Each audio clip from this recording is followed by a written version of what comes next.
States of America and to the republic for which it stands, one nation, under God, indivisible, with liberty and justice for all.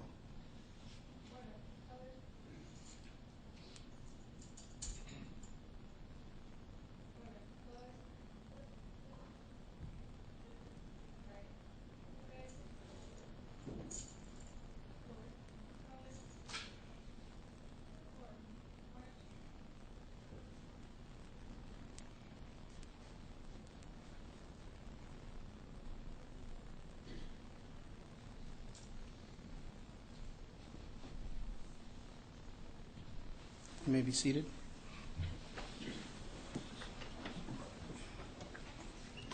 Again, we'd like to thank the Todd Beamer High School JROTC program, their leadership, for providing us with the pledge this evening, and they do such a great job. We're proud of them.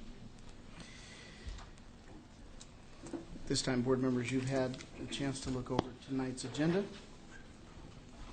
We have a motion. Mr. President, I move the Board of Education approve the meeting agenda January 8th, 2013 as submitted. It's been moved. We have a second. I'll second. It's been moved and seconded. Further conversation about this evening's agenda? Hearing none, we'll vote. All in favor? Aye. Opposed? Motion carries. You also will have a consent agenda before you as well. I move that the Board of Education approve the consent agenda of January 8, 2013, with the addition of a Decatur choir and an orchestra field trip to compete at the Heritage Festival in New York, and that was in our packets. I'll second. Been moved and seconded. Further discussion? Hearing none, we'll vote. All in favor? Aye. Opposed? And that motion carries unanimously as well. And it's good to see you all out with us this evening. Superintendent knew during the break I happened to be at the Black Bear restaurant over here with Vice President Griffin, and the Decatur choir came in and sang Christmas carols, and it was fantastic. So we're looking for great things to happen on their trip. At this time, we'll hear from our Deputy Superintendent, Mark Davidson. Good evening, President Moore, members of the board, Mr. New. Happy New Year to all. We do not have recognitions tonight, but I have brief comments on school safety given recent events. And I'd like to start off, obviously, with something that's been on our website, in the newspaper article, and all these things about safety of students, staff, parents, and patrons is our number one priority. Clearly, it's the filter. It's the first filter for anything we do, whether it be decisions about weather and canceling or delaying school is a great recent example, to anything else that we do. We have to look at that number one. Job one, as the old Ford ad said. We have an outstanding security department led by Dave Remham. In fact, Dave is here often at our board meetings. Thank you, Dave, for your work. Thank you. We have our seven middle schools have each a campus security officer stationed there, and we have 3 patrol officers that roam the district during the day, and some overlapping shifts. And then in the swing shift, we have it's actually kind of a late swing shift, an evening shift. We have an officer about as well all over the district, keeping an eye on things. Of course, when we have events in the evening, we have security there as well, depending upon where and what it is. We have a very close relationship with the City of Federal Way and the police department. Long time, outstanding working relationship with those folks. And we also have good working relationships with all of the police jurisdictions that are within our borders, and we have a bunch, as you know: King County, Auburn, Kent, Des Moines. We work well with each of those. I would give an example. For example, on his own, the week before the break, after the shooting, a Des Moines officer showed up at Woodmont to kind of roam the halls and say, "Hi, how are you?" kind of thing. And that's the kind of thing that we get from our local departments, the kind of response and caring about what we do and our kids. There are 5 commissioned police officers who serve as school resource officers, 1 at each of our high schools. And there is a lieutenant who supervises them. We have great access over the years, and I know Sally, who served in the role of supervising or having the responsibility for the security department. The same thing. We always had access to the lieutenant, to deputy chief, to the chief. They call us at a moment's notice anytime about anything. We have open communication. I just can't overemphasize how important that is and what it does for us, and knowing what's going on and being able to rely on those folks. And I think as well that what our students, when they meet school resource officers and learn what police officers do, and that they are regular people who do a job that's critical to what we do and to our society, I think that's one of the things we often forget about with the value of school resource officers. We also have a close relationship with South King Fire and Rescue. Director Peterson's laughing over there. And again, a long time, very close relationship. Each of our schools does, of course, fire drills on a monthly basis. We have earthquake drills and 2 types of lockdown drills. The external lockdown from external threats when I give a recent example occasionally. You have a bank robbery or something that happens, and if it's close or there's some concern about somebody from the outside, we close the school down and do not allow people in and out while we're doing that to protect. And we also, of course, have our internal lockdowns. I represent Federal Way Public Schools and the Greater Federal Way Emergency Operations Center Oversight Committee. That includes representatives from the City of Federal Way PD, South King Fire, Lake Haven Utilities, and St. Francis has been recently added to our group. We work closely with Puget Power and King County, among other agencies, to address the needs of the greater Federal Way community in the emergency situations such as a major storm, an earthquake, or anything like that. We're planning. We work with schools. We know what we're going to do. We know where we might house people and how we might handle the situation where we have our students at school for an extended period of time. We have great communications tools. Our radios, for example, we're tied in with police department, and a very high functioning 150 megahertz system that our bus drivers use, which actually is of great value to the city and to the greater Federal Way area, because it's a point of communication that may not exist in other places and can be one of the most reliable. In fact, during the Nisqually quake, it was one of the few things that continued to function was our bus driver radio system. We also have alarm systems, obviously security cameras, which are going to be improved due to the thank you voters for that November election. That's something that will happen. We will update those, upgrade them, and get them in new places. And then, of course, the tip line, which is a way for people to give us information, because information is really important to all of this. I think, however, the most important thing is what was talked about in both a news article recently in the Mirror and on our website, and that is all about the people part of this. It's our most important asset. A caring, concerned, and observant, vigilant community is critical. Another critical factor is the relationship with adults and students at school.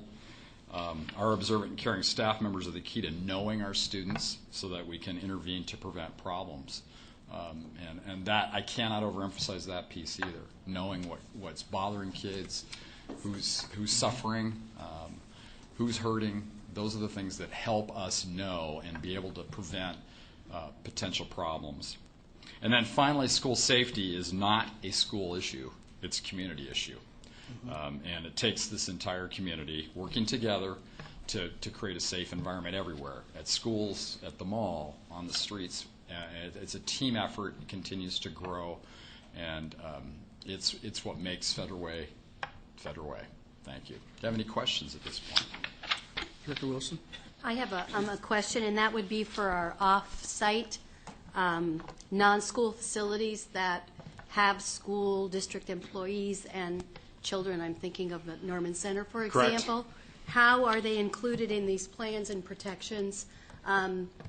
Clearly different as far as not having officers on site, but when we talk about lockdowns and we talk about protections, can you talk a little bit The about process works the same, and in fact, our elementary schools do not have officers on site either. Right, I'm just talking about, I So- guess, do we view our off-site facilities that are not school buildings in the same way as we would any other In terms of facility? drills and those kinds of things, absolutely. Expectations, yeah. the knowledge that they're there, so if there's something, I'm going to use Norman Center Yeah. again, happening at Olympic View automatically, Yeah. it's knowledge that this is another center close by. It's not an elementary school, but there are children there. And that, Okay. and that applies to any of our, Okay. any of those facilities, yes. Thank you. Of course. And the TDC, of course, even though it's close to Illahee, it's really a separate Mm-hmm. entity, and Merritt School is there, and they have the same processes in place that all of our schools do in terms of drills and those types of things as well, so. So you don't, we don't look at early learning programs any different, infants, toddlers, and small children preschool any different than we would our children in K-12? It's P12 in my mind, Thank so, yes, ma'am, Okay. thank you. No, thank you. I mean, it's an important conversation to have, because I think as we think about policy, and I think if we think about what's appropriate, that not always in people's minds do we think of, again, this idea of where kids are at before they come to school, but these are school programs. And so it's important to me that parents understand in this realm of what's happened that their children are safe regardless of where they are and what facility they might be in. So I appreciate the information. Thank you, of course, and that goes along with all of the other things that we're doing with our preschool population and in terms of learning and everything else, because it's part, like I say, I think the old notion of K-12, and thank you for bringing it to everyone's attention, is going away, fortunately, and even the work we're doing with Race to the Top and the CC and the Community Center for Education results talks about the preschool piece. So thank you for that reminder. I appreciate it. And you re-emphasize the work of strengthening relationships with teachers and students, teachers and children.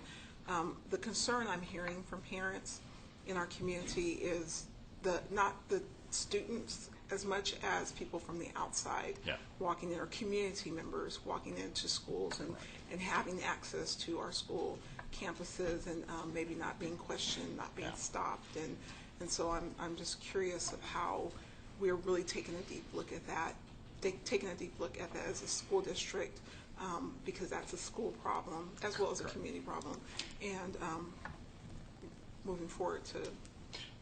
And in fact, I know tomorrow, for example, Vince, Carol, Dave, and I are going to be talking about what things do we need to re-emphasize, because at times, you know what happens. Unfortunately, sometimes some of the process pieces start to go away a little bit. People become less vigilant, and we have to do a better job, like me, reminding folks, badges and doors and access and all those kinds of pieces we need to continue to remind people about. And if you don't recognize someone, the idea of challenging that person and saying, what do you, again, in a normal circumstances, saying you need to check in at the office, those are really critical pieces that we will be talking about, re-emphasizing, and we're probably going to have to go back to some folks and say, hey, look, this is how we do this process, boom, boom, boom. There's 3 or 4 steps you need to do. It keeps everybody safe. And again, unfortunately, as often happens, people without those reminders, they get back burner when you think about teaching and grading and all those kinds of pieces, and our job is to remind folks about them. And I know it can be tedious work, but I would challenge the team and whoever you want to designate to consider each school and think about different scenarios, because I can give you scenarios from several schools where I know I can walk onto a campus and get in from different angles. And so, I don't want people to be fearful, but I think we have a responsibility as a school district to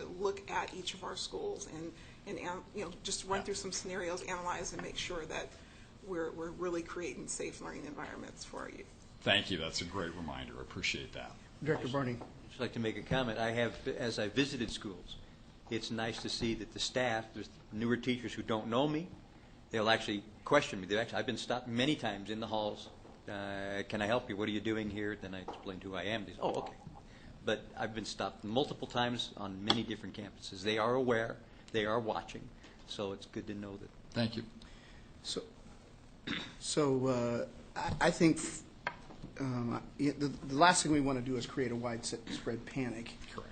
Or do anything that impedes the learning advances that we're making as well. And so, I agree. We have great relationships with the people. We have great partners in the city of Federal Way that are working with us. And I know Superintendent New has had conversations with Brian Wilson, as have I.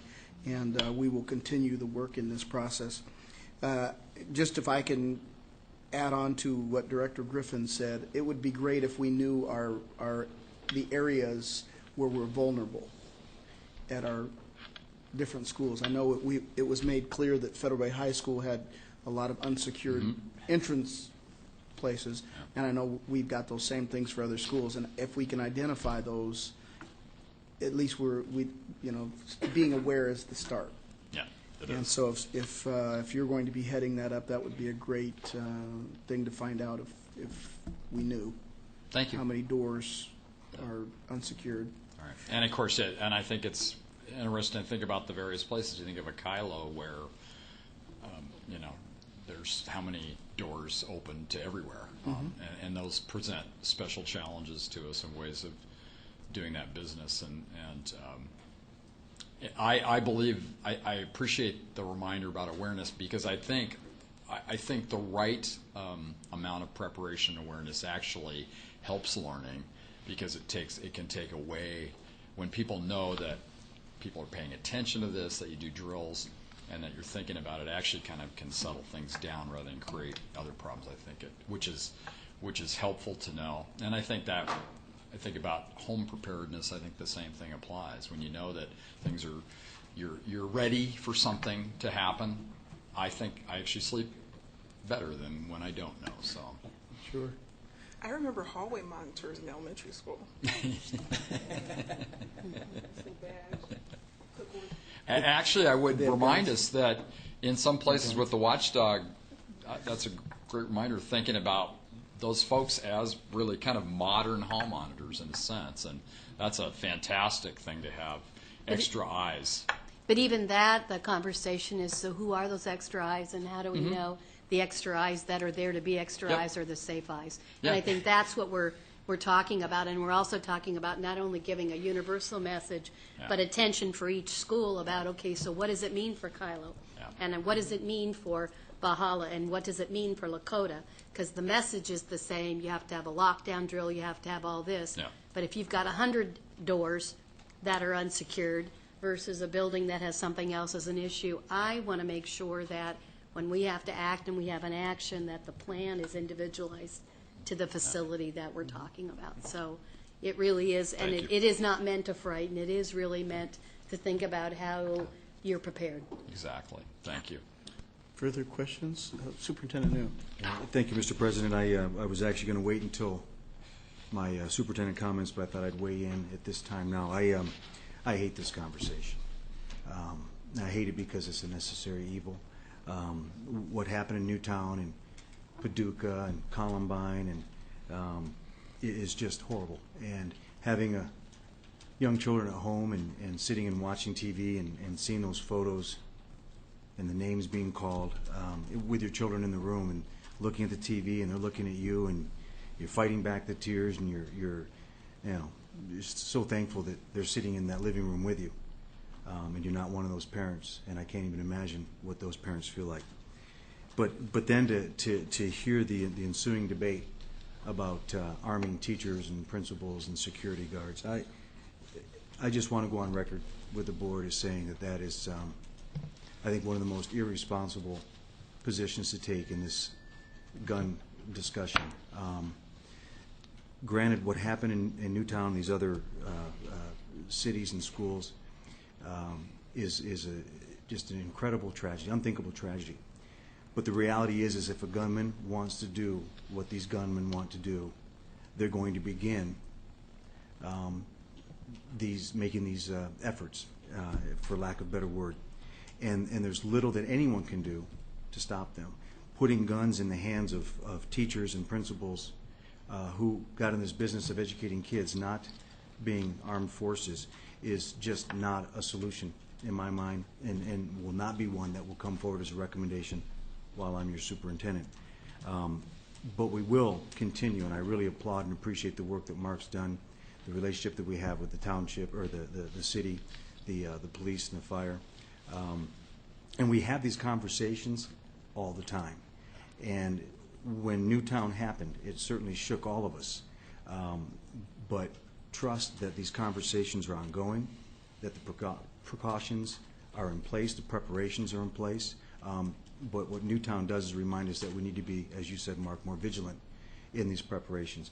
So I just really think that it's necessary for me to come out as your superintendent and say that I'm not going to have a conversation about putting guns in our schools.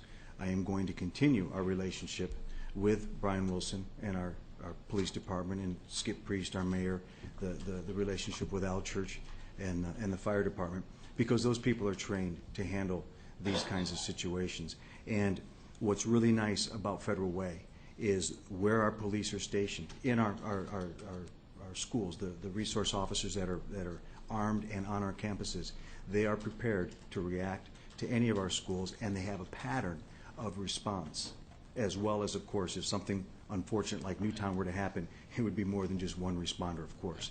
So I just want to assure our community, assure our board that we have been working on these situations and these incidents, and for the grace of God, we don't end up where Newtown was. But I do want to take 1 second and applaud those teachers and those folks. Obviously, you had adults lose their lives in Newtown, but you had others that saved their own and their children's lives because they knew how to respond in those situations, and that's really the best that we can do. But in addition, our responders are ready to respond, and I think that that's the way to handle these situations. Thank you.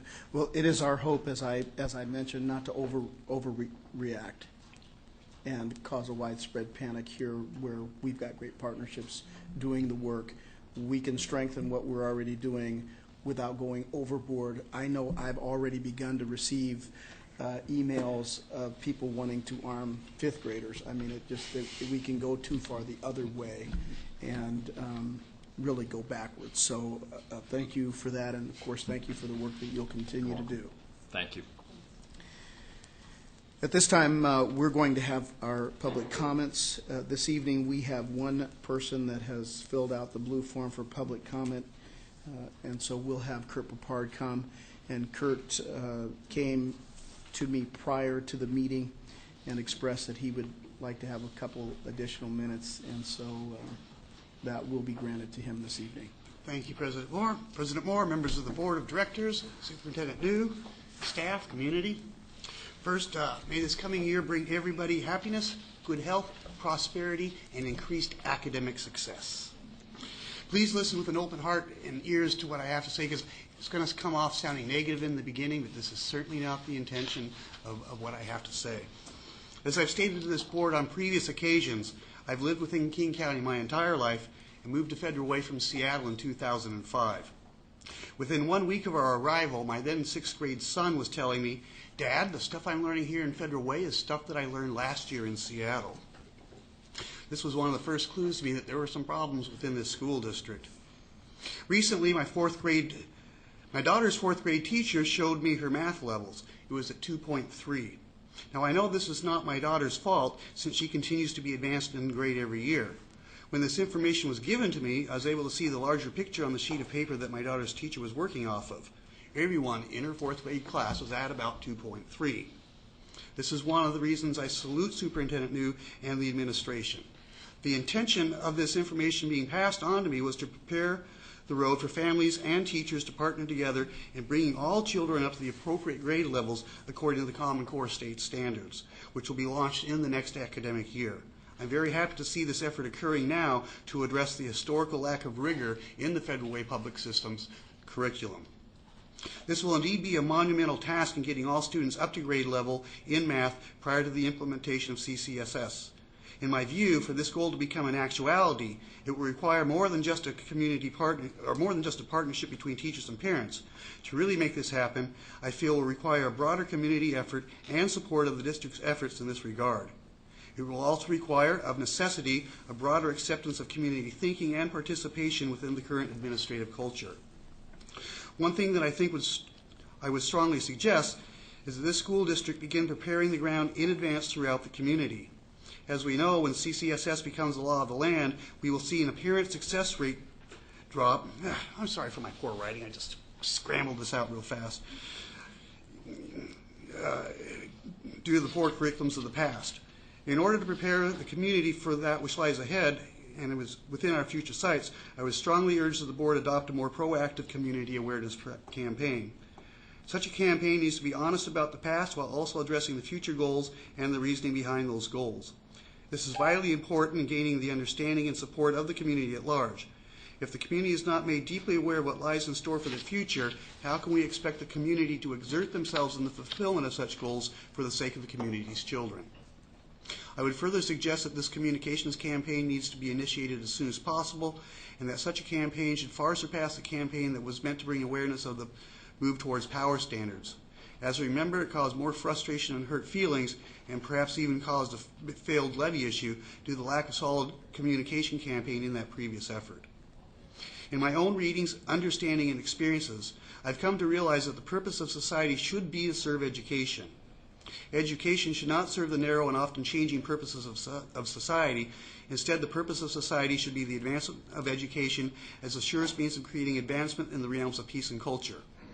In such a way, all citizens, and especially our children who are the future, will be able to develop a wider understanding and appreciation of life itself.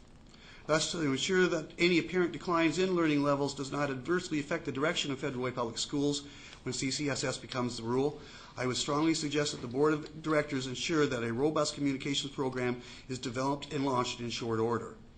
This will help ensure the higher academic success standards which the school district must meet in the very near future. I believe that, from what I've seen in my daughter's classroom and school, starting with the parents and revealing the current math reading grade levels of each student according to the CCSS standards is definitely a start and a move in the right direction. Before the winter break, I had the wonderful opportunities to sit down and coffee with one of the district's senior administrators. During the course of our discussion, this individual related to me that, given how the community was becoming more deeply involved in educational issues, this was creating some concerns at the district level. This is a marked departure from past experiences that the district was still trying to understand how to handle some of these new developments. While this individual expressed to me that there was a bit of trepidation within the district, at the same time there was an attitude of acceptance of this slowly changing reality within Federal Way Public Schools. I think if we go back in history to the initial formation of one-room schoolhouses, we can see that there was a time when the community was more deeply involved in the education of the community's children. For a plethora of reasons, however, the amount of sustained community involvement in the educational system has declined over the years, and as school districts form and populations increased. Not least among these reasons is the increasingly minute specialization of knowledge that we see occurring throughout all spheres of society. Even within the realm of education, this increased specialization has led to a form of thinking, of arrogance, if you will, that I know more on this subject than other people, therefore those without my knowledge in education have no valid basis on which to speak.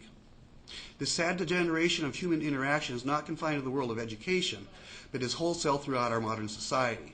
Since our purpose here is about education, naturally speaks towards this tendency within the educational realm. I'm happy to say that from my own recent experience, this tendency within Federal Way Public Schools is beginning to dissolve. This is no longer the same school district that my son attended, though there are some remnants of the past that continue to linger. Now this is becoming the school district in which my daughter and her classmates will excel.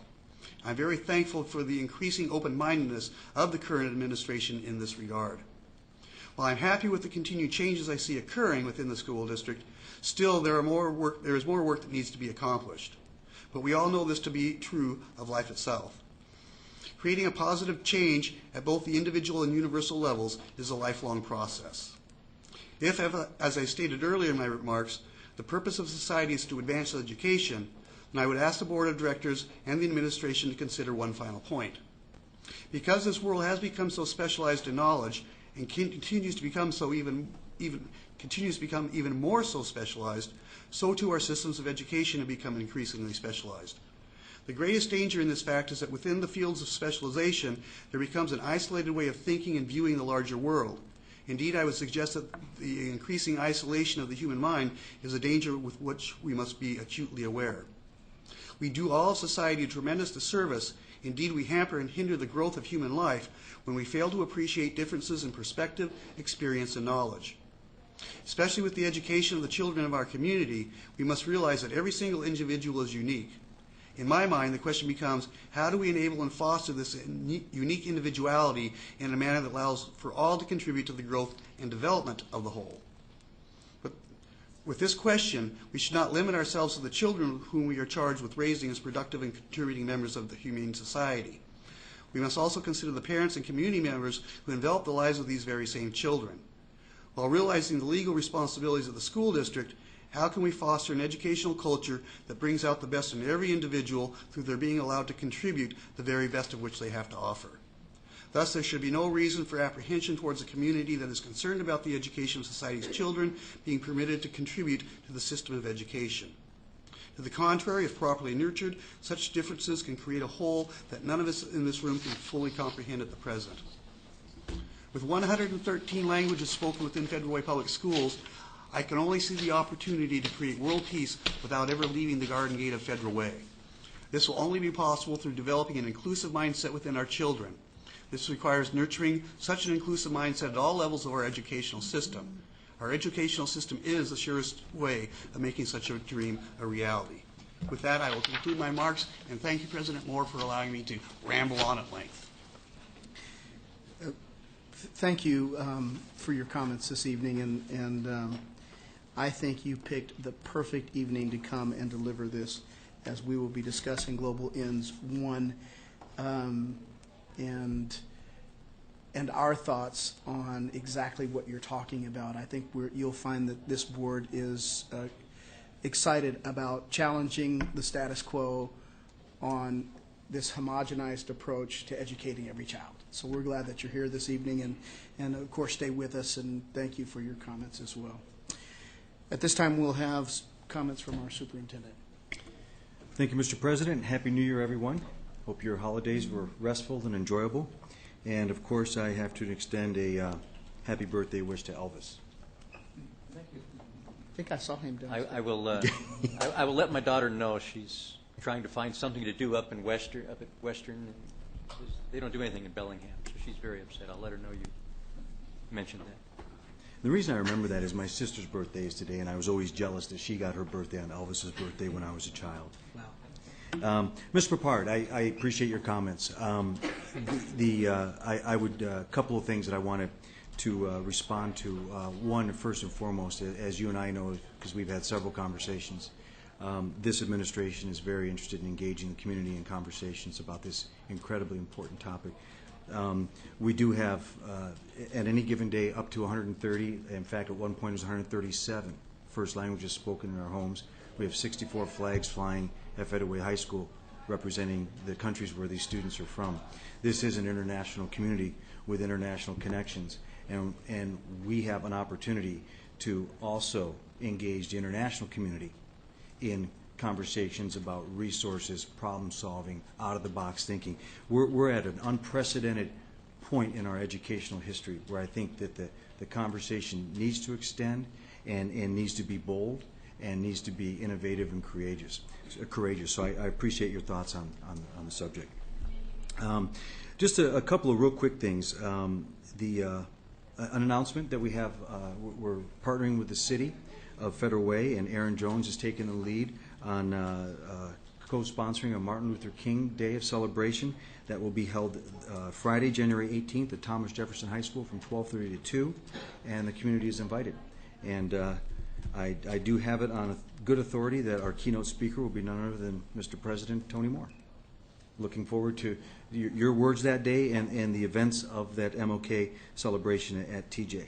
On another total, I'm going to kind of zigzag around here. This last election, the voters of Washington legalized marijuana.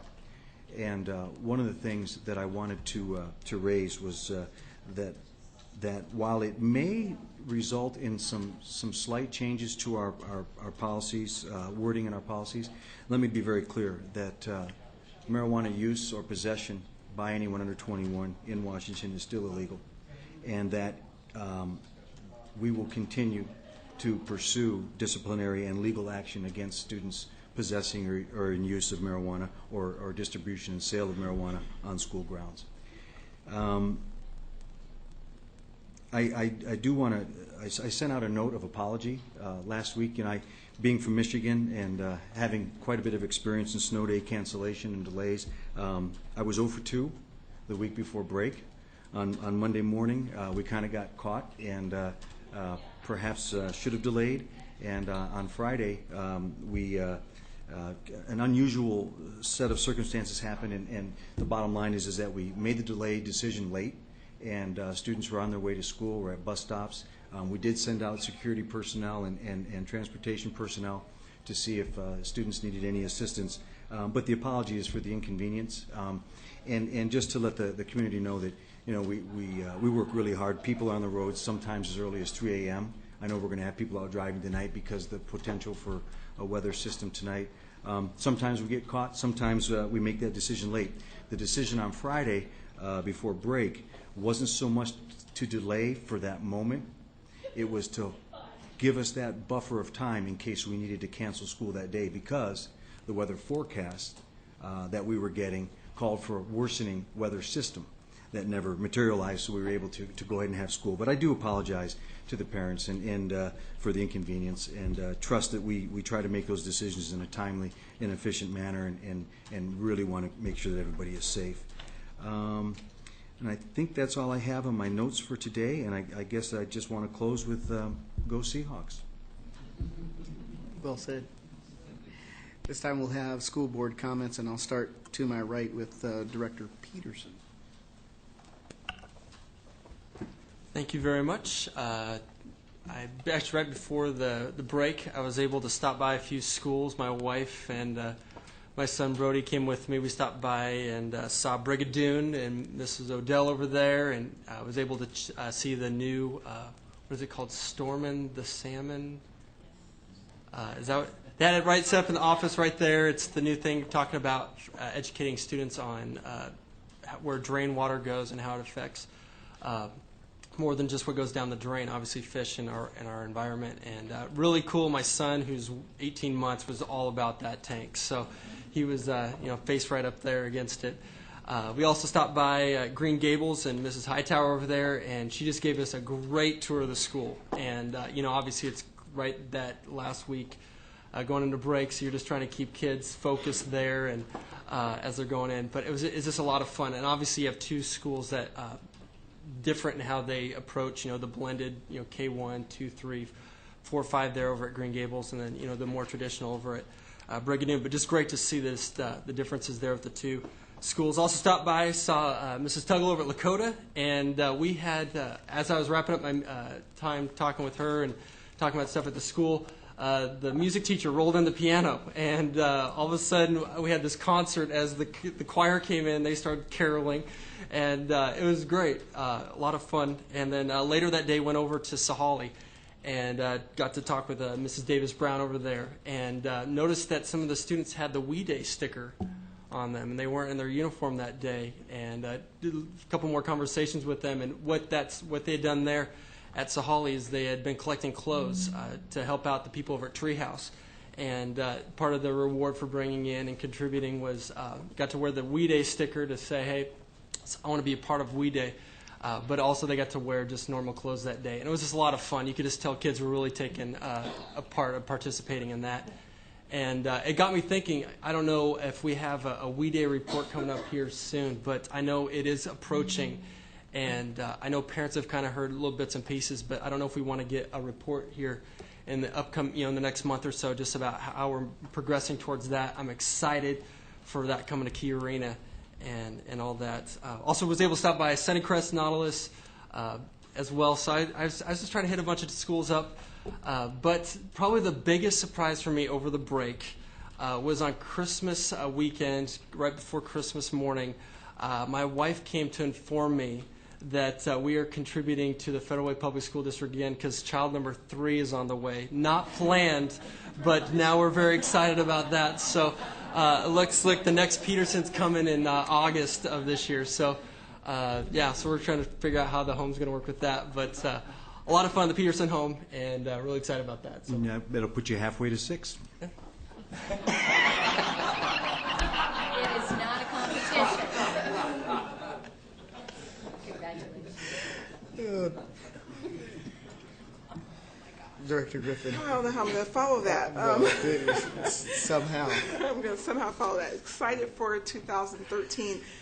This evening I attended the South King County elected officials event that was hosted by Pete von Reitbauer, and one of the key topics that our state legislators were talking about was fully funding basic education. And so it was exciting to hear it being a priority at that level and not just school board directors and school personnel talking about it.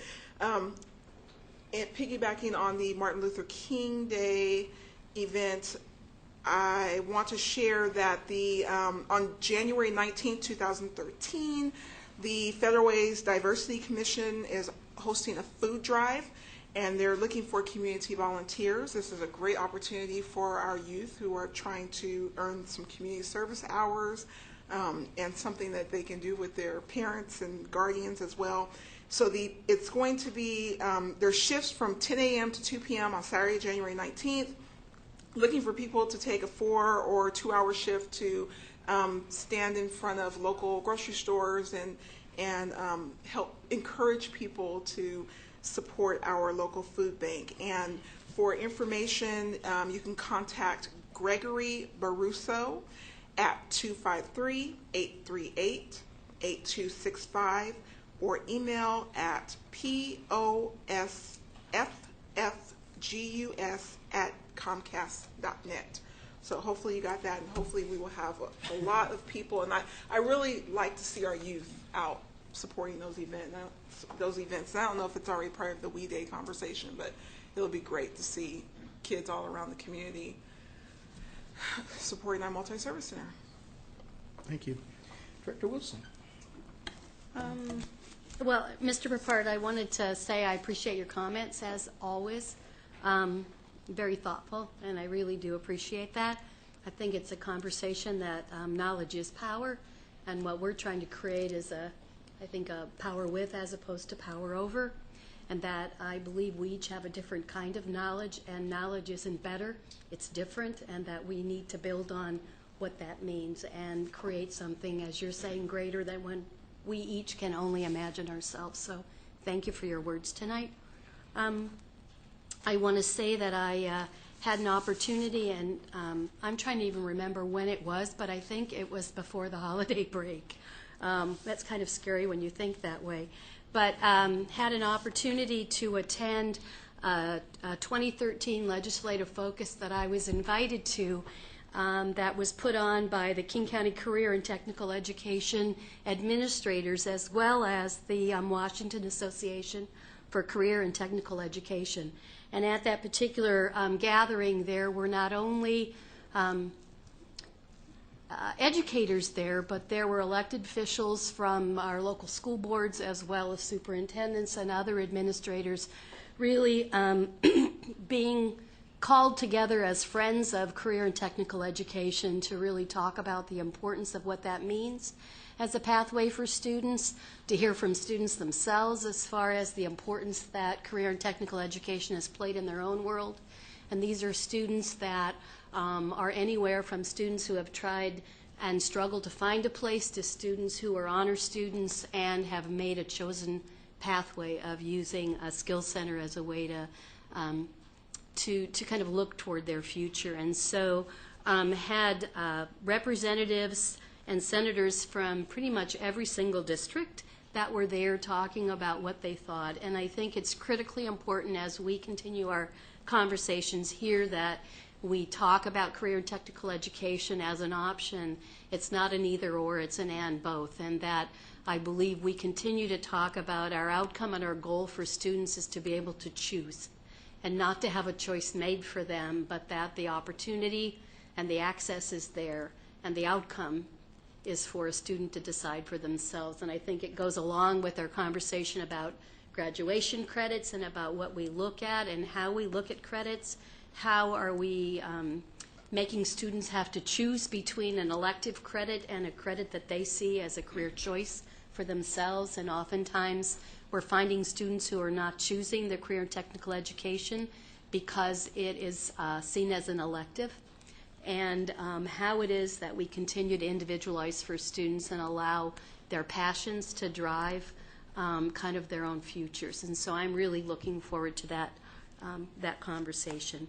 And then the only other thing I would want to say, and again it goes along I think with the flavor of the night, is thinking about the words of Jamie Vollmer about advancing great conversations. And he said that there were 5 steps that each of us could take today to begin to advance the conversation we've been trying to have and will continue to have. And those things are: step 1, to shift your attention to the positive; to step 2, stop bad-mouthing one another in public; step 3, share something positive within your social networks; and step 4, stick with it and monitor your progress. Thank you, Director Wilson. Director Barney. All right. Well, Happy New Year to everyone. Basically, as I've been carrying on conversations over the last few weeks, it has been the legislative arena. We did have that meeting before our meeting this evening, but I also had a chance to talk with several of the representatives and senators, and they are seriously talking about money being put into education with the McCleary decision to the tune of like $1 billion. But that being said, yes, we need the money, but we also cannot look at balancing it on the backs of things such as transportation, infrastructure, jobs, because without those, and there are cities that are vying to take away the port in all of our programs here, up to Vancouver or down to Long Beach. So there's a lot of discussions about how do we keep our infrastructure and yet still be able to support education in the way that it should be. So it's going to be an interesting year with the legislature trying to get their hands around everything without shorting everybody, as they tend to do. You pull this, you pull that, you drop this, you drop that. So it's going to be an interesting process this year to see how things go. And as more information becomes available, once they start getting into session and bills, it'll be interesting to see some of the bills that are coming through this year, because things are going to be a little bit different. It's not going to be the same game that it has been in the past. And the individuals that I've talked to are also looking at the community involvement in education. A lot of folks are wanting to know what they can do to help in our schools. And so I've been referring them, I don't know if they're getting to Therese or not, but to our family liaison office, and also right there in the schools, what you can do within the school to the principals. So we're hoping that things will begin to blossom, and people will begin once again to be involved within the schools. Thank you very much. Well, it's last year is gone, and as I was text messaging people wishing them a happy New Year, I was wondering what the difference would be between a happy New Year and just another year. And as as we serve on this board, I think the difference is part of what Director Wilson said so succinctly, and that is different conversations to make what we do better. The extra energy and effort, the work that we're putting in. One of the best things I learned last year was one of the things that our president said, and that is that we are who we've been waiting for. It's not going to happen 35 miles away, and it's not going to happen 3,500 miles away. It's going to be what we do right here. And so as a board member, a part of a whole, and as an individual, the way I look at all of this is what's best for our community. And so I'm excited about the conversations that we've been having and the conversations that we will have. I'm looking forward to the challenging words being pondered over that we heard before Christmas from Yang Zhao about the Common Core and how it is more sausage, and the real conversations we need to have about individuals and how we bring the best out of every individual, which I think is a serious paradigm shift from where we have been. Now, that's not to say that we throw Common Core out. It's just giving it its proper place as a foundation of knowledge. That's not everything. It's just part of the equation. I have been wrestling over the idea, over the statement that I have been saying about what our mission is, and that mission being every child college ready. That's how I think in my head, because I want both of my kids to be in college, and so I developed this idea that I'm going to be working as board president and as a board member to help every child have the option to go to college. But college is not a guarantee, as we've heard, to a successful life. And not everybody who goes to college and completes college has the type of life that they want. And so I think we should be open to new conversations about individual greatness and what that looks like, not in an effort to shortchange or do less work, but how do we really discover the greatness inside of every child, and what does that look like, and how do we help children live up to their maximum potential? And so these are the kind of conversations that I'm hoping that we can have along with our community partners. I think you said it well, Mr. Papard, that we have a bigger mission ahead of us, and we're starting to turn. What I've learned about leading an organization of this nature is that it's not like driving a speed ship. It's a big freight. It's the Love Boat. And if you turn it too fast, people are going to turn. It's going to. I'm Isaac, the guy that was bringing it. But I say that to say there is a method to making change.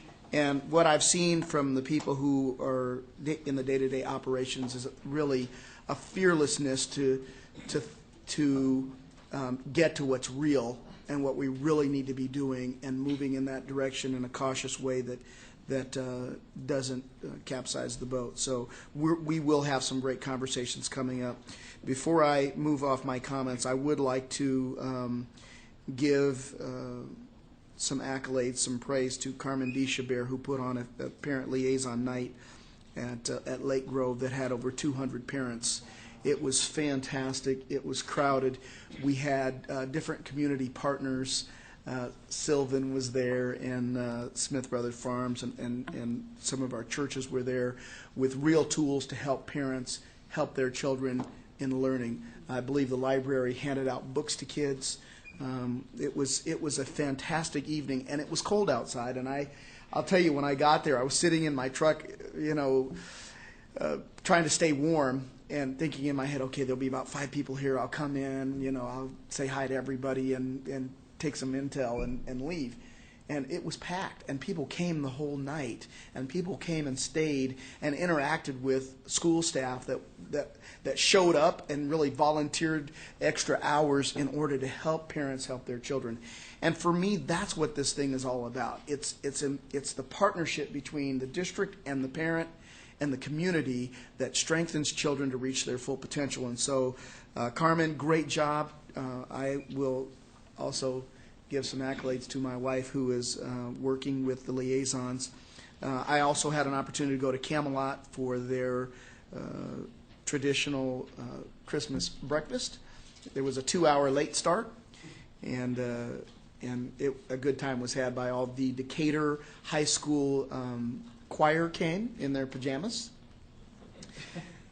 and it was PG, and they sang, and of course I want to thank them as well.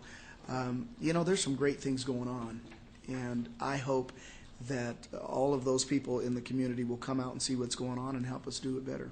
So, having said that, we'll move on, and we will at this time hear from our Assistant Superintendent, Sally McLean.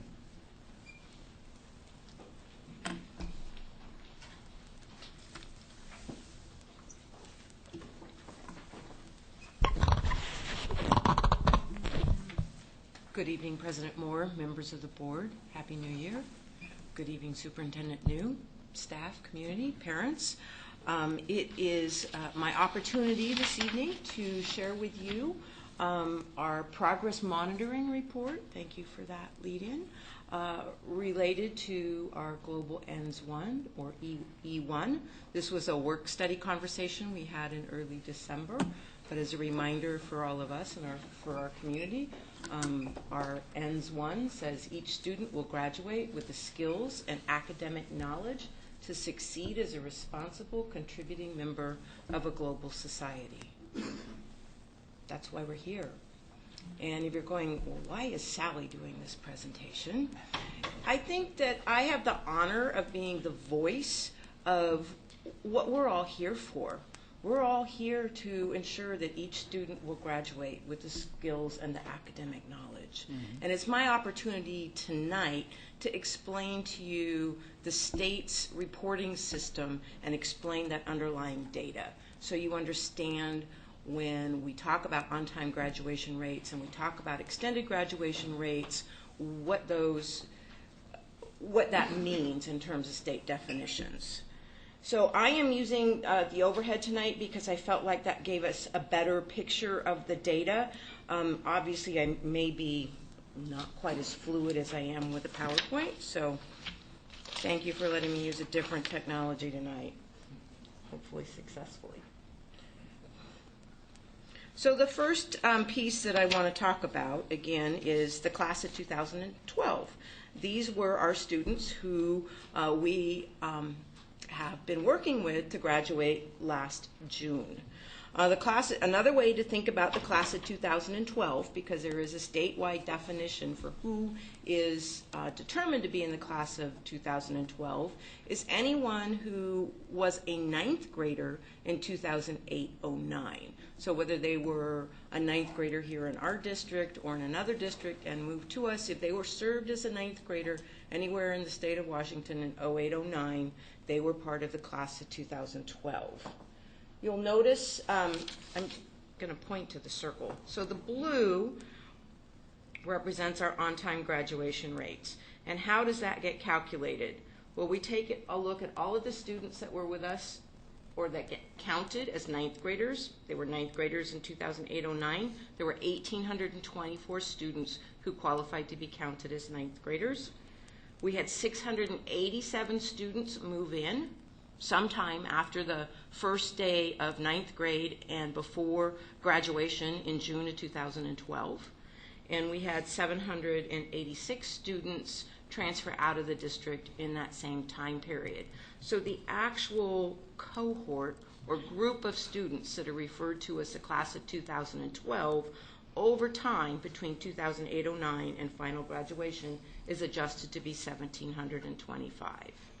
Of those 1,725 students, 1,211 graduated on time, this 70.2%. 292 of them indicated that they would be continuing with us, and 222, or roughly 13%, are considered to be negative withdrawals. And I'll come back and talk about that negative withdrawals in a couple slides. Sally, if I may, while you have that up there, do we have any idea what percentage of the continuing and negative withdrawals falls in that transferred in category? I do. When we look at our the continuing students, 50% of those students are new to the district. In other words, they came to us after the ninth grade. 50% of those are continuously enrolled. What was the other question you asked? The negative withdrawals. The negative withdrawals. I do have more information about negative withdrawals. Okay. And I think the other thing to remember is for continuously enrolled students, one of the things that's unique in, I don't know if it's unique to our state or not, but it is a fact in our state, and I believe it's probably true in every state. We are legally required to serve students with a segment of special needs beyond the typical graduation age of 18, so we serve them until they're 21 through the Employment and Transition Program, and that group of students never counts as a graduate for us because they get coded to the class of 2012, and yet they stay with us for 3 additional years. So they don't get included in the on-time graduation rate calculations, and they aren't included in the extended graduation rate calculations because they'll stop after 5 years. So they just sit in continuing? Yes. Okay. So just for the continuing then would be second-year seniors, that's when you're talking about that? Second-year seniors, and I'm just going to go ahead and move to the extended graduation rate data, which is the class of 2011. Looks a lot the same, except that we have one more data point in here in terms of fifth-year graduation. Obviously, this is the class of, these were ninth graders in 2007-08, and it's the class of 2011. But with our extended graduation rates, that's the 70.76 and the 5.19%. We're close to a 76% graduation rate. You can see after the 5th year, the number of continuing students has dwindled to about 65. Again, the large majority of those students are our students who stay with us until they're 21. If those 65 students were able to be counted as graduates, that would increase our graduation rate by about 4%. So it's just something to bear in mind. I'm missing something, so Okay, you have to help me. So what's the difference between continuing under the cohort results on your page 1 of the on-time graduation rate data, then the continuing here, which is now broken down? This is the class of 2011. Okay, but go back to the class of 2012. Just for me, I'm sorry. No, it's okay. And this What is does the class continuing of 2012. equal? Up above, up on the top right. The 292 Yes, students. what is that definition? What does that equal? These are all of the students who have indicated to us, at least at the end of June, that they intend to return and complete their high school education with us for a 5th year. Okay. And then the next sheet you They showed. don't all return. Okay, and then the next page you showed 5th years, so, and then you still show continuing, so. Right. So out of the class of 2007-08, there are still 65 students who are remaining with us. In 2012? Okay, so if I added those 3 up, it would equal the 222 maybe on that? It won't, because they're 2 different cohorts, 2 entirely different groups of kids. Okay. Okay. Thank you. I know, the graph looks the same. I probably should have made them different colors. But 2 entirely different groups of kids. This represents the picture of graduation for students who were 9th graders in 2007-08. And our most current on-time graduation represents students who were 9th graders in 08-09.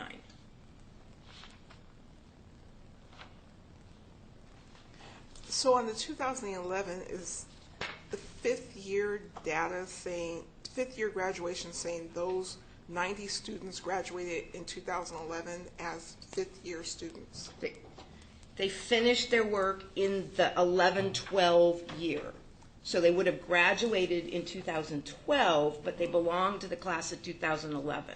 So they're not captured in this picture of the class of 2012. Okay. This only contains 9th graders that were with us in 08-09. Gotcha. This includes 9th graders that were started with us the year before, or your 5th year seniors. So out of the students out of the class of 2011 who chose to continue with us, 90 of them graduated in their 5th year. Is that the better way to say Yes.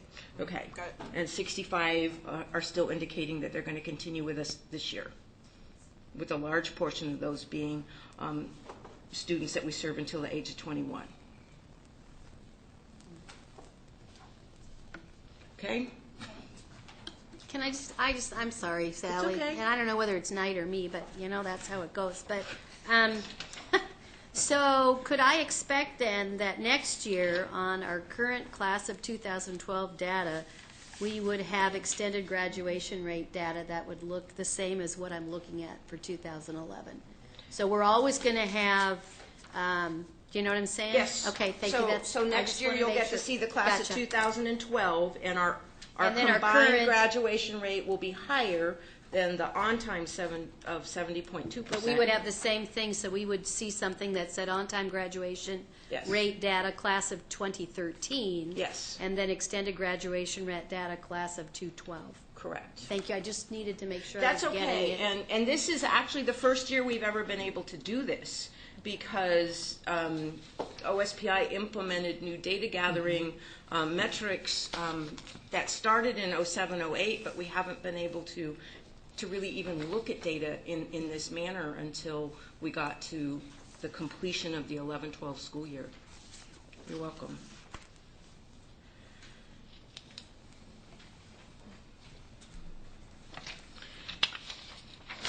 And I know I keep referencing, I don't really expect anybody to see this, but I just want to reference the fact that when we talk about OSPI's data, that has an actual form number. It's referred to as the P210, which is the graduation rate data. And that's available to anyone who's interested in looking that up for any school district or school in the state on OSPI's website. I rearranged it slightly so that it made some sense reading it from right to left, but the data is congruent with what OSPI has published. The only thing I want to point out for any of you who might go out to the web and look at this data or take this home tonight and tuck it under your pillow and use osmosis as a learning strategy, you can't add up all of the data in the column and have things necessarily equal the district total. Because if a student moves, for example, from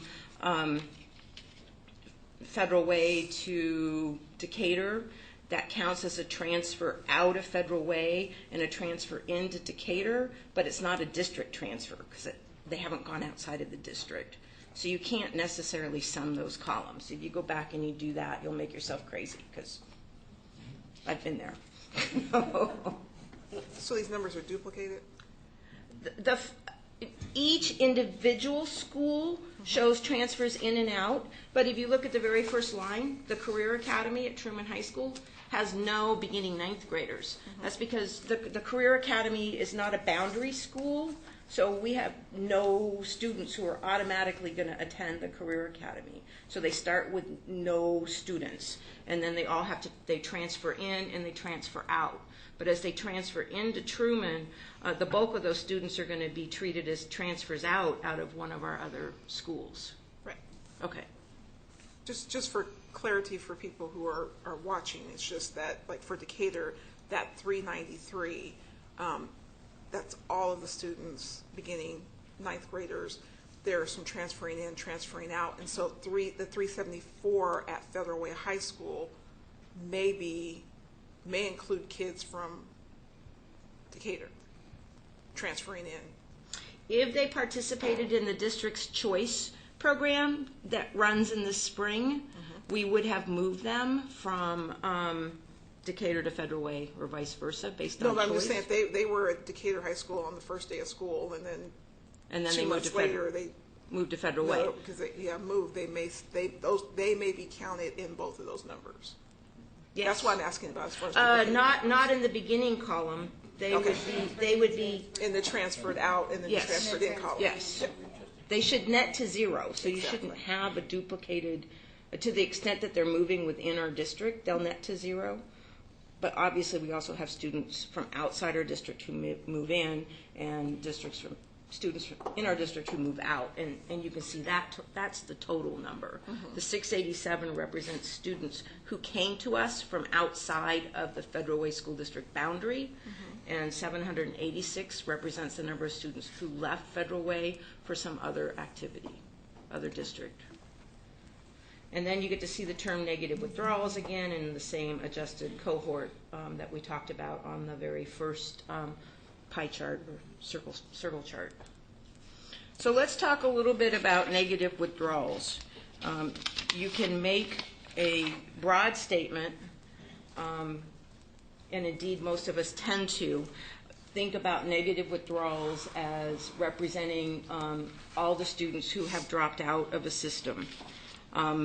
Actually, we oftentimes have students who have made other choices that we don't necessarily know about. And so these are some specific codes that students, if we know, can give us information about what they're planning on doing or what they have done. And you can see at the top that you have dropout reason codes and then you have unknown reason codes. And obviously, students who have come to us and clearly state they're dropping out are students who have left us and have left public education.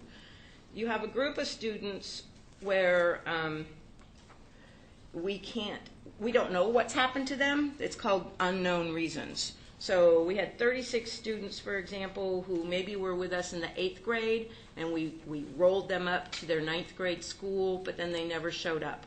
And we never got a request for records from another school. And so unless you get a request for student records, you can't count them as a confirmed transfer. So you'll notice we have, out of all of these students here that are being counted as dropouts, we have 89 students who self-reported that they were transferring somewhere, but we never got a request for records. Now, does that mean that they all maybe continued with their public education or private education? Probably not. Probably some of them just didn't want to tell whoever they were talking to that they were actually dropping out. So I'm not trying to make light of the fact that 254 students did not graduate on time and are not continuing with us, but there are some underlying, there are some interesting facts in the underlying data to also take a look at.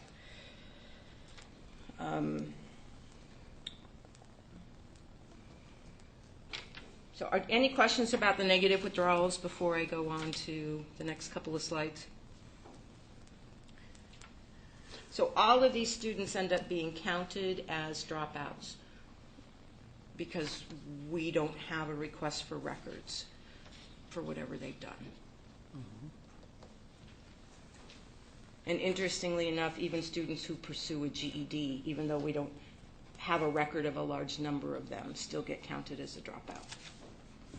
The suspended and expelled, is that, so that is that we as a district have said you may not come back, or because of the fact they may have been suspended or expelled, they dropped out? Oh, I don't know the right answer to that question. It could be both. Okay. Because I know some expulsions say you may not receive services return. within Federal Way School District, but some of them may say, you know, poof on you, you don't want me here, I don't want to be here. I'd be interested in knowing Okay. a little bit more about what that means. Okay. You know, when we're starting to look at issues related to PBIS and we're looking at our opportunity gap data, that's critically important data. It's 21 kids, but it's 21 important children Right. that we need to understand why they're not here and whether it was our doing or whether it was something we did that caused them not to want to come back. And I think that that is really, for me, important to know. Okay, the next couple of charts are just a bar graph that reflects the on-time graduation for our schools that serve high school students. And obviously the Technology Access Foundation Academy had its first graduating class in 2012, so there is no data for 09-10 or 10-11 in regards to their work. It gives you some idea of where we are along the continuum of reaching our goal on a school-by-school basis.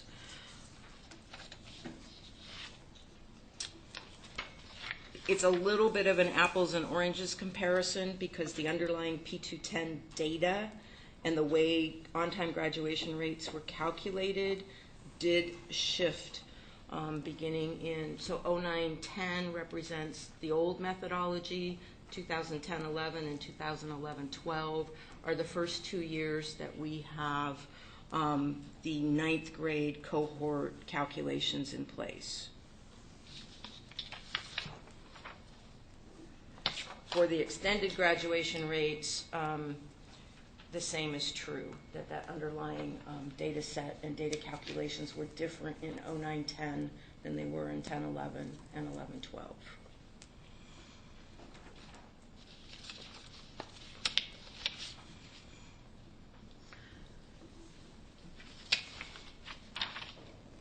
When we look at on-time graduation rates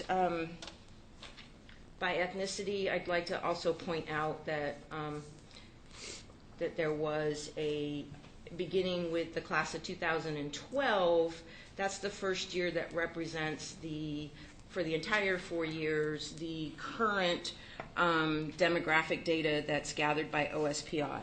In the prior 2 years, there was a more limiting set of race and ethnicity codes that students or families could identify themselves for.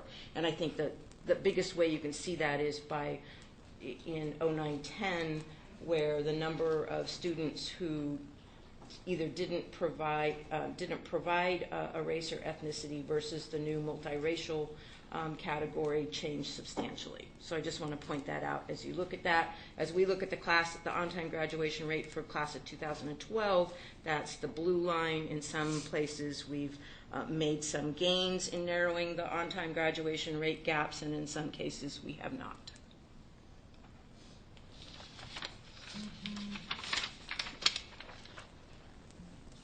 So as we look at the last slide, I guess a couple of things that I mentioned in the work study that I think are worth mentioning here. Also is a reminder that while every school district's on-time graduation rate is calculated in the same way now through this P210 calculation, and that calculation aligns with the federal guidelines now, every school district has different graduation requirements. And I would remind you that here in Federal Way, students only earn credit if they receive a C or higher. We have, if not the highest, at least we are among the highest in terms of the number of credits students are required to earn, with 23.5 credits in a traditional 6-period high school. And that when you look at the CCER school districts, or more commonly referred to as the roadmap school districts, we have higher graduation requirements than any other roadmap district. And that increase, or that difference, ranges from a half a credit to a full 3.5 credits.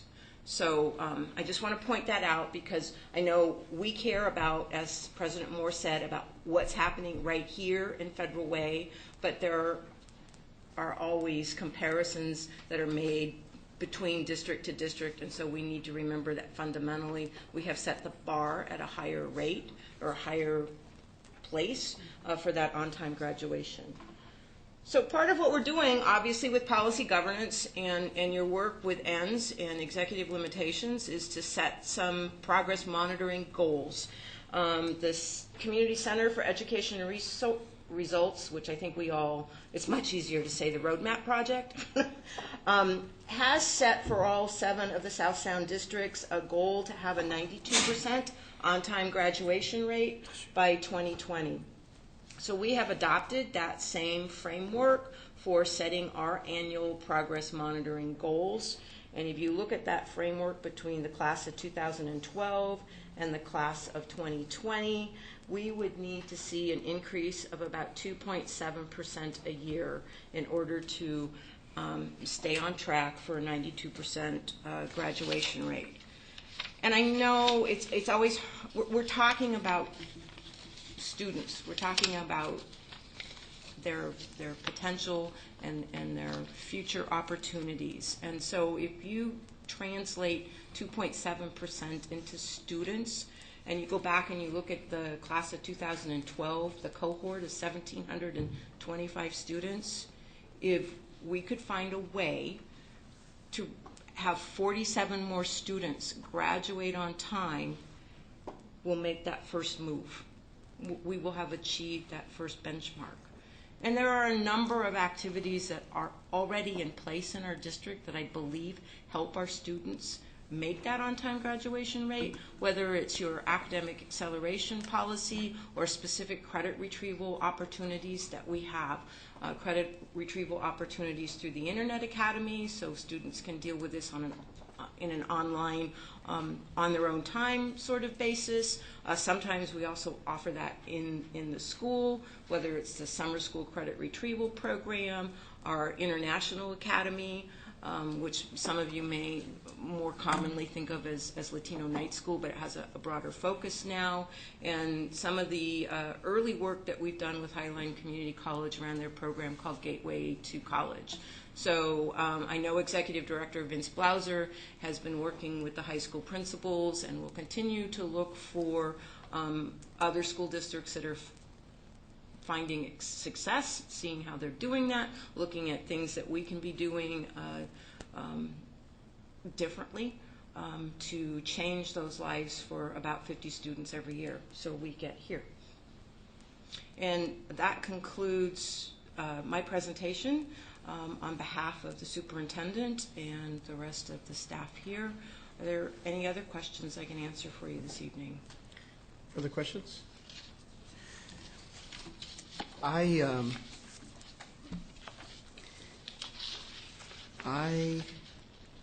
appreciate the work that you've done, and what I'm about to say may be some educational blasphemy, but I don't understand how you can guarantee anybody graduate on time to do anything. And I may be out there. I don't know how you guarantee that you're going to increase that every child is going to learn at the same speed and get through the system at 100% or 90%.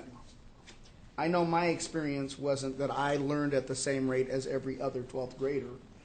And I'm not saying that to lower the bar. I'm asking a real question on how do we have this expectation that every child is going to get through the system with what they need in 12 years exactly the same.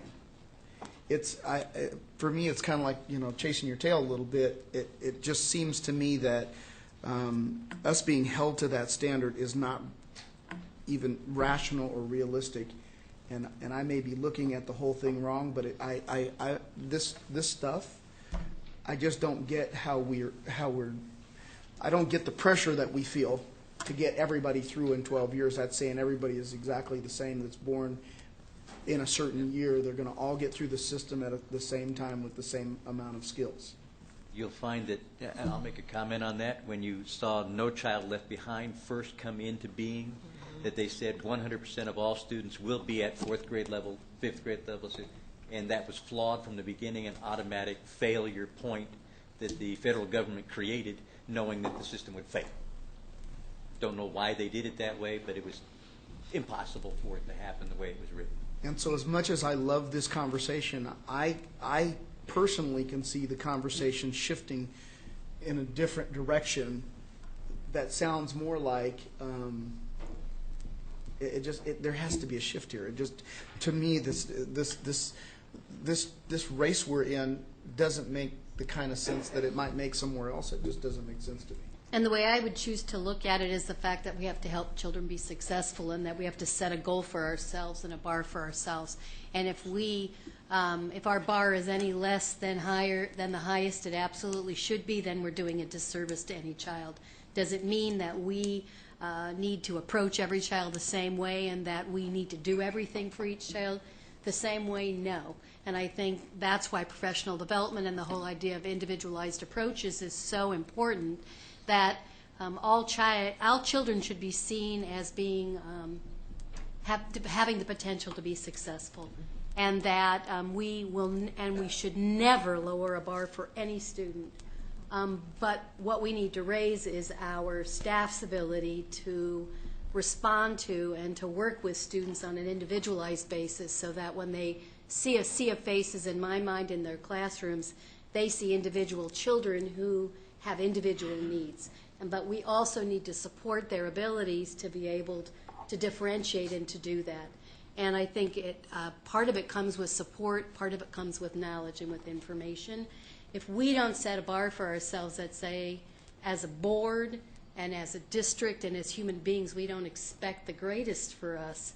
I don't want to live by a graph, but I want something that I can measure that says that we're either moving in some direction or we're not. And I think we need to put faces to the bars, and we need to hear from kids who represent those individuals, because I think that is that's the important piece to me, that it is a bar, but in every one of those bars there's two eyes that are looking back at me and saying, so what are you going to do for me? So I don't ever want to limit myself to that or anything else, but I do expect that we do the best, and the only way we can do that is holding ourselves accountable to change. Well, and so my point is, we're not making sausage. Oh, So no, we're- I'm not into So you sausage. can't guarantee that if we put a quality product out there, everybody's going to graduate in 12 years. It's the equivalent of saying, I'm smarter than Bill Gates because I graduated on time. Everybody is going to get to where they're going, and I'm not saying that to say that we put a subpar product out there. I'm just saying I think there's a degree of cruelty, both that we inflict on ourselves as well as inflicting on children, to lead them to believe that they are less than if they're not reading at a 4th grade level I got it. by the time they're 9 years old. I got it. Well, and it's a conversation between of probability versus possibility. And so if we look at the data and we look at the research and we set limits on ourselves as a school district as to what we think kids can do and what we can do as a school district, then we fall short. So we have to look at each student, like Claire said, as an independent learner, and believe and provide resources to make graduation possible for every youth. And then they will fall where they fall.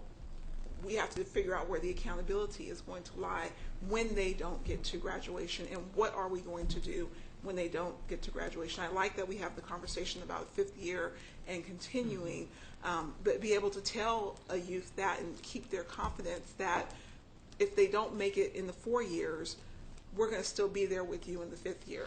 We're going to still be there with you in the 6th year. But the goal is that we want every student that passes through Federal Way School District to graduate, because that's just the reality of what youth need to do. I think for not only for their global success and their career success, but just their own individual confidence in knowing that they have earned some type of graduation diploma, even if it's a GED, but some type of recognition that they have been successful in the K through 12 system. One of the things that I've been sitting here for 13 months, and one of the things that I've learned is that Federal Way's never really asked permission to do things the way everybody else does, and that we've done many things that we've said it's because it's the best thing for children, it's the best thing for our students, and we will stand up and say that. And I think at the Internet Academy, from my recollection, was one of those conversations about, no, you can't do it, and Federal Way said, oh, want to bet, that's what we're going to do because our kids and families need that.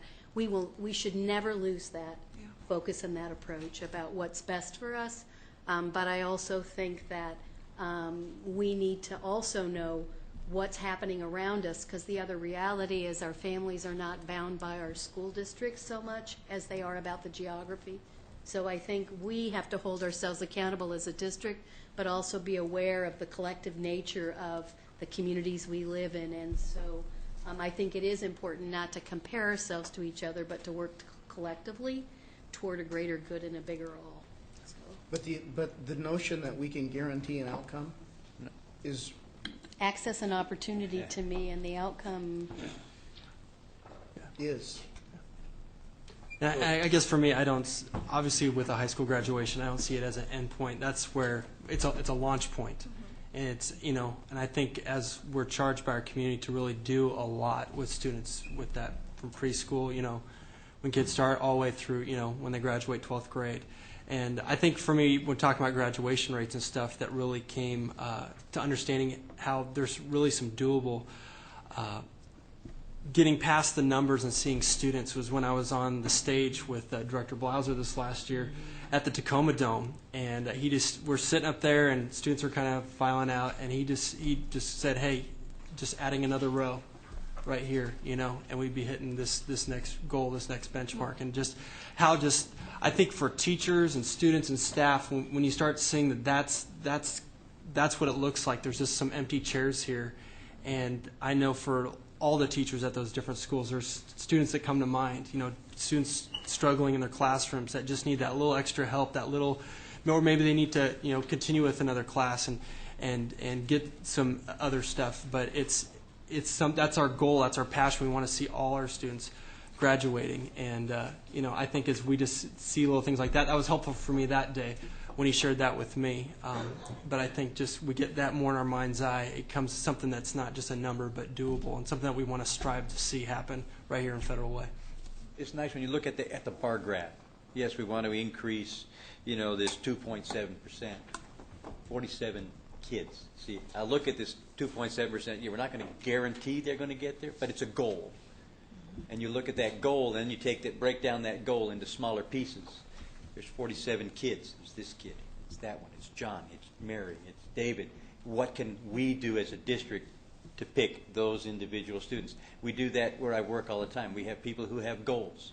They want to get out. They want to be able to provide for their family. But they got to take it in smaller pieces. We can't go from here to here. We just take it in small incremental steps. Sometimes it'll go faster. Yeah, Sometimes who are those it may take a 40-something little kids bit. that are sitting in the back of the classroom and nobody's paying attention to them, or they're not showing up to school and nobody's calling to find out why, and so I'm just clearing, I was. yeah, and so I mean they're out there. That's why I believe that we can't guarantee it, because they are out there. We're not saying 100%. We're not saying 100% because there's all kinds of barriers. There's a lot of disabilities, there's special needs. There are youth. Only 32% of youth in foster care in King County are graduating from high school, and there's all kinds of barriers that they have. But do we not wrap ourselves around them and try to find a way to help them meet those goals? Because we set limitations to say it's just not possible.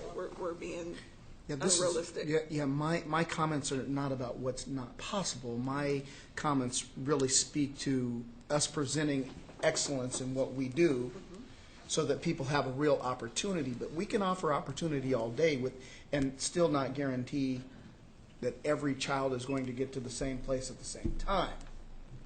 And that's a fact. Superintendent New. You noticed that I was kind of You did really well. wanting to weigh in. Earlier tonight, when we were talking about school violence, I started off my comments with, I hate this conversation. I'll start this comments with, I love this conversation. This is what we're here for. So a couple thoughts. 53% of recent college grads in the United States are jobless or underemployed. Here's some crazy statistics for you. United States today, college graduates are currently 317,000 waiters and waitresses, 365,000 cashiers. 24.5% of all retail salespersons have a college degree in this country. In addition, since 1982, medical care in the United States has gone up over 200%, tuition over 400%. Americans now owe over $875 billion on student loans. Our debt on student loans is greater than credit card debt in this country. So I throw those out at you to disrupt your thinking a little further, and to say and remind you that what we did at the work study when Sally presented on this, because you think, what does this have to do with E1? Everything. Because we have to understand the data and how convoluted it really is. We hear very irresponsible data thrown at us that we only graduate X percent of kids, and that's just ridiculous. The numbers are based on what Sally presented tonight, and to understand those numbers and who they are, who they represent, who those eyes belong to, is critical. And the one thing I think that we really have to remember is what is it? What is graduation? What is it that we're saying they accomplished? And you gave us permission to go back, research, review, and recommend to you potentially new set of graduation requirements. So what that it is, I hope, and my goal as we move forward on this, will be based on student interest, student aptitude. Because right now, graduation requirements are very much geared towards college preparation. And right now, the data is telling us that, you know what? You can get them ready for college, they can go to college, they can be successful, get that college degree, and they still can't find gainful employment. The sands have shifted under what that college degree means. And that goes back to your question of what you asked earlier, and then restated in a different way about how can we guarantee that kids will make it. Make what? And that's what I think we have to have the courage to go back and have the conversation about. So I appreciate and applaud this conversation tonight. It's exciting. We have a lot of work to do. But it's, and I agree with that, and I think the way the ends one is worded gives real meaning and purpose, even in a deeper sense what Mr. Papard said about the quality of one's life and reaching one's potential beyond college and beyond employment, the culture and the arts and the ability to appreciate one's time on the planet is far deeper than just us figuring out what it is. So, I mean, I think that conversation is Mr. President, I just want to throw when I say that, and I guess I could have been a little more clear. Can we create opportunities for them to go deeper in their areas of interest, expand the elective offerings, expand our arts and music program, expand ways that engage students in their areas of interest and aptitude and skill set? Not everybody needs Algebra 2. Not everybody needs to understand perhaps chemistry. And I laugh at the order of the science curriculum. It's basically done alphabetically. It has nothing to do with sequence and knowledge set. And we adopted that how many decades ago, and we're still doing it. So, and I pick on those subject areas because there's so much emphasis on the core curriculum. But we owe it to our students to educate them in not only the whole child, we throw that out there a lot, but to do it in a way that they can be safe, they can take risks, they can explore, and they can learn about themselves while they're students under our watch. And so I think that we really have to have that courageous conversation about how many English credits is enough, how many math credits is enough, how many world language credits should we be requiring. I'd like to see us take a look at raising that. And I don't want to play my hand because then I'll steer the thinking. But I do think that, you have global citizen in ENDS 1. And I think that those are great words and words that we have to go very deep in our conversation about what these graduation requirements look like. And after we have that conversation, I'm just going to stir the pot. We need to have the conversation about the definition of on-time graduation. Yeah. Because on-time graduation may be a student can graduate in 10th grade or 11th grade, or they may have to go longer. Right. On-time graduation looks different for a student who has an IEP. On-time graduation is very different for each individual student, so we need to address that. Can I disrupt you more? Go ahead. We're going to start having conversations about needing grade levels. We have a competence-based system now. Mm-hmm. Why would you need? Whoa. I think the other piece that goes along with this is in order for students to be able to dream what's possible, we need to really focus in on our work about allowing them to dream about what they want to do so that they could decide for themselves, do I need Algebra 2? Not because I think I don't like math, but because I've already had a vision for myself that says there's a reason that I have some intrinsic motivation to want to take math. If I don't know what my future is and I don't have any idea what is inclusive and what I need to know to have that future I desire for myself, and that whole idea of visioning begins not in 9th grade, visioning begins 5th grade, 4th grade, 3rd grade, 6th grade, about what do I want to be when I grow up and then how do I get there. And the vision that a child may have of themselves can certainly change, but I think that's informed decisions also in helping students create their own learning path based on the goals and passions they've set for themselves, and I think that would be supportive of that as well. So we have 6 months to figure this out because we have, we need to be ready for the group that starts in 2013, 2014.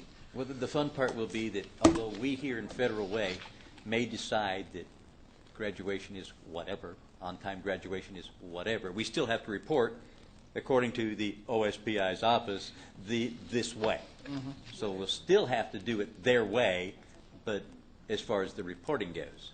But we can still do it our way in making sure the kids get there. Absolutely. And we're doing the right thing. That's right. We're going to do our best to offer every child real opportunity. That's what we need. That's, I think, our mandate as a board, making sure that every child gets excellence every day. That we don't lower the bar, that we're not lowering the bar in letting ourselves off the hook under the guise of individuality. We're still going to offer the best that we can, understanding that opportunity and outcome are two totally different animals. Thank you, Sally, Thank for your you. report. Should have pulled up a chair, Sally. You know, people have said that we really, we need to have conversation at our school board meetings about where board members are and what our thoughts are and where we want to go, and I like this direction of conversation. Next, we'll talk about EL 16, but I believe we have a motion this evening on ends 1. EL 16, Mr. President. At the work study in December, you were presented with a very in-depth presentation by Mr. Vince Blauser with data on how EL 16 has the results of EL 16, and I know that you were able to see that we've increased participation in EL 16 for the audience, and remind the board, although the board doesn't need to be reminded of it, is our advanced program, our academic program, advanced programs. Our most recent data set indicates that we have increased our students' enrollment in our advanced programs by almost 200% as a district, and we've had some staggering increases in some of our subgroups, demographic subgroups. Multiracial students have increased 1,400% since 2009.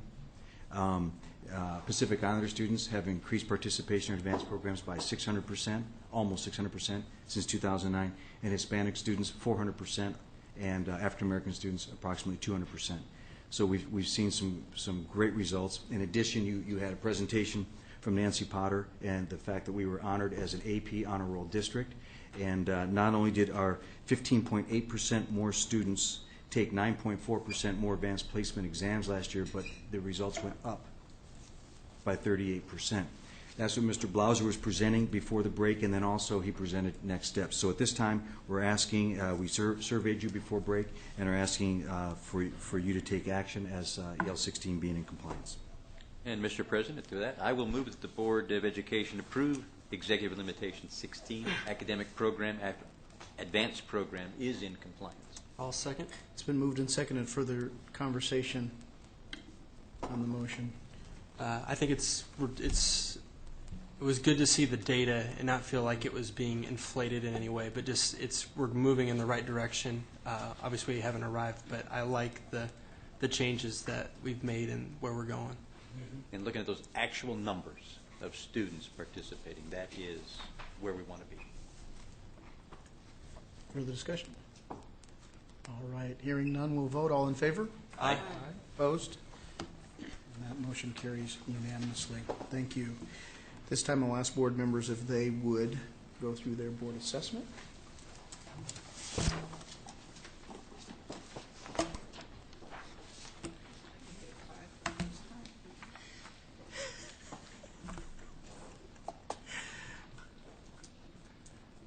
Ms. Poppich, any action items from past meetings that have not been fulfilled that you still have on the I think they've all been fulfilled.